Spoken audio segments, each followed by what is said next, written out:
12月20日付出的回報，這的確是不求回報的那種給予。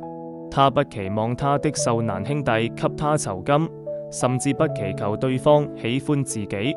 不過他發現這種無償給予的神奇矛盾，在於自己確實獲得了回報，無論他的兄弟是否得到了任何東西。12步驟和12個傳統第85頁。